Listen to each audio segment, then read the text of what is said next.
Bonjour à tous, j'espère que vous allez bien. Aujourd'hui, on va parler développement, mais surtout sur le développement de l'éco-responsabilité de votre association.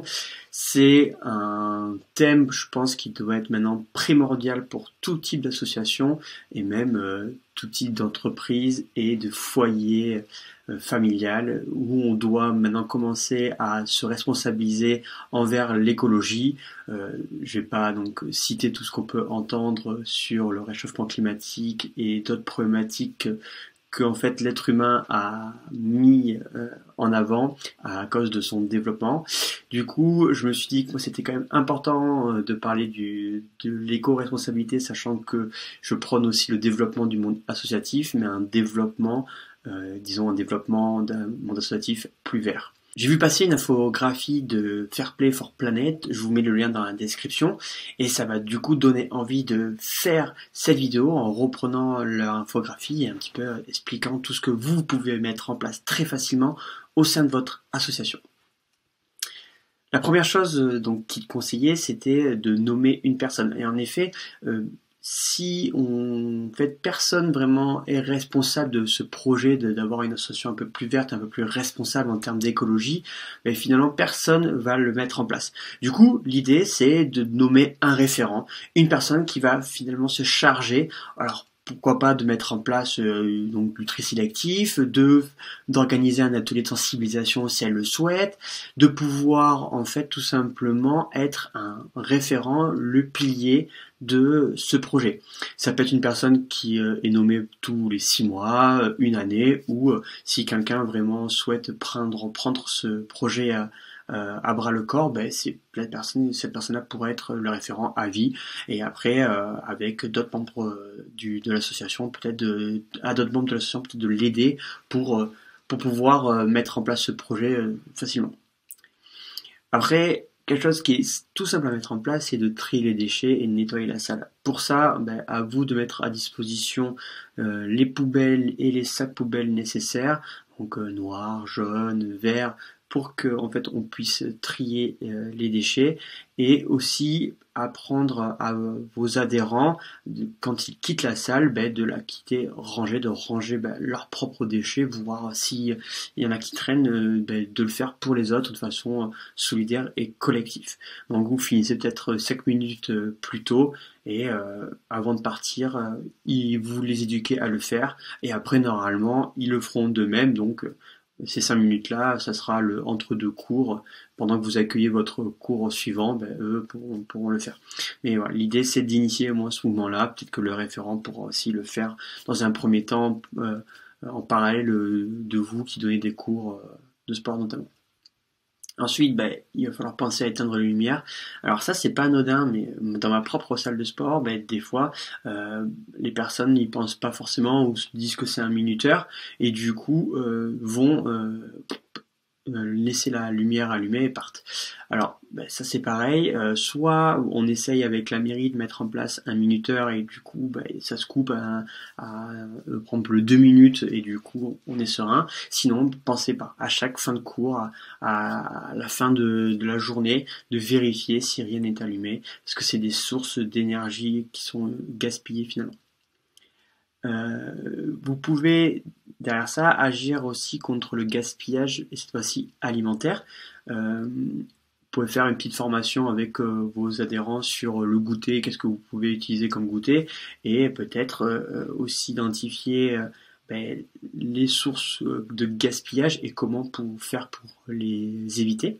En termes de tri alimentaire, vous pouvez très bien mettre en place une poubelle de déchets verts, donc qui ira directement au composteur.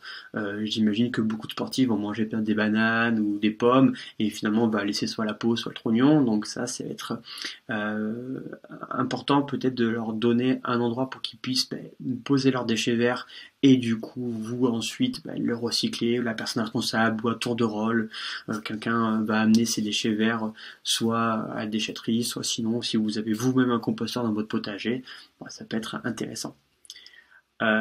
Au niveau des douches, le but c'est d'être le plus bref possible.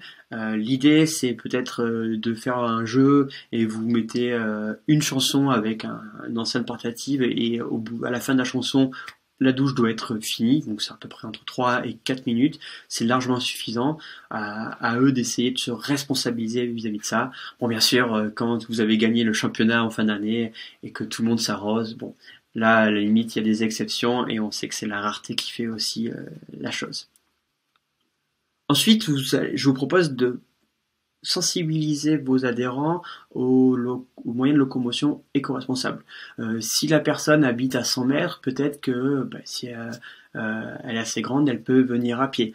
Vous avez, normalement en début d'année, un listing des adresses postales des personnes. Peut-être que vous pouvez vous pouvez faire des rapprochements, le mettre à disposition en disant, voilà, ceux qui veulent mettre en place du covoiturage, regardez les adhérents les plus proches et vous allez tourner. Vous allez gagner du temps parce que peut-être que vous allez amener votre enfant qu'une fois par mois, et de deux, on va limiter le nombre de voitures qui viennent sur place. Pareil, peut-être que on peut proposer des vélos, pourquoi pas l'association peut même se doter de vélos et le prêter à des adhérents. Il y a plein de petits moyens qui sont faciles à utiliser. Je pense là notamment à partir en compétition avec le minibus du club ou le minibus de la mairie, voire avoir un partenaire qui vous prête un minibus pour pouvoir en fait regrouper tout le monde, même des accompagnateurs dans ce bus, donc c'est 9 places, et pouvoir ne pas prendre 2 voitures, mais plutôt un plus gros véhicule. Essayez lors des goûters d'acheter des produits de saison et en circuit court. Là c'est pareil, ça passe par vous, pourquoi pas en début d'année, en plus créer une petite animation un peu sympa, le goûter, et essayer d'éduquer vos adhérents à l'achat de produits bio et en circuit court. Vous pouvez mettre en place un partenariat avec peut-être un maraîcher donc du coin qui donnera des produits, soit des invendus ou soit des petites cagettes de temps en temps. En contrepartie, vous lui ferez de la pub pour lui. Ça peut être des choses intéressantes et vous en faites finalement une animation par saison. Ça vous fait 4 animations pour fidéliser vos adhérents et derrière vous pouvez développer tout ce côté éco-responsable qui est primordial pour votre association. Ensuite, vous allez organiser une journée d'échange de matériel. Certains achètent la veste du club ou du matériel de sport pour la pratique. Ça pourrait être intéressant de faire une sorte de bourse de matériel ou au début d'année, en fin d'année ou à Noël, de dire voilà, on bloque 2 heures où d'un côté on peut lister tout ce que on a à vendre, donc soit on fait un étendoir et on affiche tout ce qui peut être repris, et de l'autre côté les personnes qui ont des besoins d'achat en matériel, et vous essayez de faire matcher tout ça pour que en fait les personnes rachètent du matériel, réutilisent, et du coup ça va vous permettre de limiter tous ces vêtements finalement qui restent dans les placards et qui encombrent et qui ne servent à plus rien. L'avant-dernière action qui était proposée par Fairplay for Planet, c'était de consacrer une journée à l'environnement. Alors moi, je trouve ça une super idée parce que très souvent, on cherche des idées pour créer un peu de cohésion de groupe, même avec les jeunes. Et c'est qu'est-ce qu'on peut mettre en place. Alors on fait un bowling, on fait une sortie, ok. Mais là, on pourrait très bien imaginer que vous consacrez une journée, par exemple, à aller ramasser les déchets de votre ville. Une journée à, pourquoi pas, aider au recyclage des déchets. C'est des choses qui peuvent être très intéressantes, qui peuvent en plus de ça souder votre groupe et vous participer à l'environnement. Et pour finir, vous devez maintenant, et c'est obligatoire, oublier l'usage unique, c'est-à-dire les gobelets en plastique, les bouteilles en plastique.